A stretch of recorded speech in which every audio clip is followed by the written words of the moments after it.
They are giving sanctuary not to law-abiding citizens of our communities. They are providing sanctuaries to criminals. It saddens me to say that one of those jurisdictions is Philadelphia.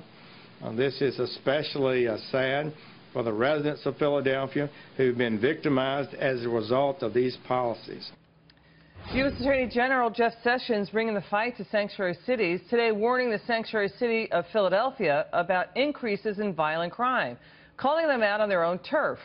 The mayor there, though, says that sanctuary policies keeps Philadelphia safer, arguing that witnesses and victims of crime are more likely to report criminals, but will not if they fear deportation.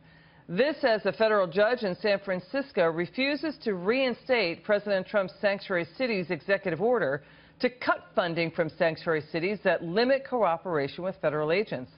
Now the administration is sending thousands of ICE agents to sanctuary cities. And so far, under President Trump, according to government data, illegal border crossings have dropped 70%, and arrests in the United States have increased 40%. Joining me now, Milwaukee County, Wisconsin Sheriff David Clarke. Sheriff, good to see you. Thank you. The House recently passed 2 border security measures, the No Sanctuary for Criminals Act and Cates Law. Now, the Senate has yet to act on those laws. So, in the meantime, how dangerous is it for sanctuary cities to harbor illegal alien criminals? Extremely dangerous. And I think there are a number of cases that played out very publicly where people have been killed by illegal aliens in the country who have been deported over and over and over again. To the mayor of Philadelphia, he knows better than that.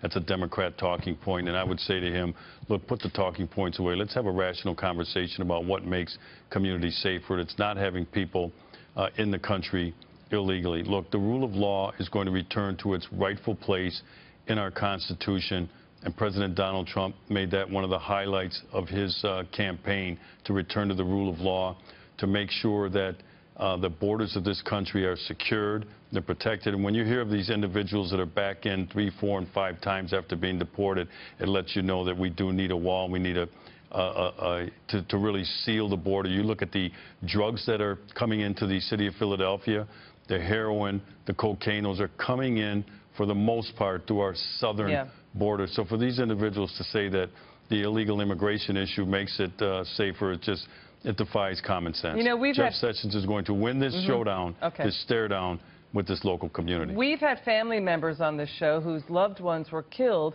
by criminal illegal immigrants. I want you to listen to this. A 4-time deported illegal alien that had done 5 years in prison for attempted murder and had a 15-year rap sheet just pulled up next to Spencer and randomly blew his brains out. Joshua went to school one day, and unbeknownst to me, a classmate asked him for a ride home. We found out at the trial that his intent was to murder Josh for his truck. He brutally beat him, crushed his face and voice box. He beat him in the head with a closet rod 4 times until it broke. He strangled him over and over again, tortured him.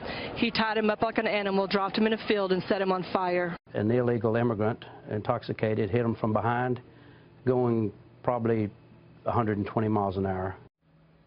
You know, Sheriff, we cover this story on this show routinely. We don't see this coverage in other media. I mean, this is unacceptable.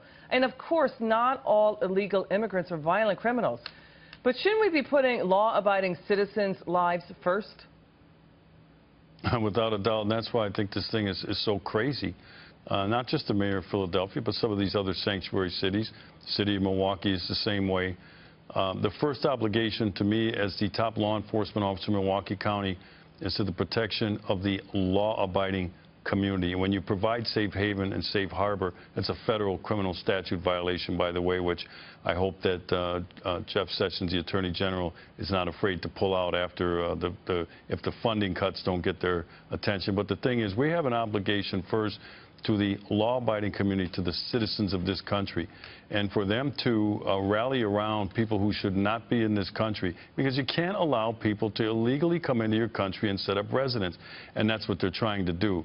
So in the long run, when they release these guys back into the community, these ones who are arrested locally and they've been deported several times, but they release them back instead of turning them over to ICE, then ICE agents have to go out and hunt these individuals down. And I'm telling you, Liz, it's just a matter of time before some ICE agent, God forbid that this should happen, but before some ICE agent is killed trying to apprehend and get one of these illegal aliens back into custody so that the deportation process can begin. And then I want to hear from my fellow law enforcement colleagues who are getting behind these mayors in terms of thumbing their nose at the federal statute as it relates to immigration. I want to hear from them when that happens. And that's not going to happen in Milwaukee County. I cooperate with ICE. Okay. I've applied for the 287G, and we're ready to go.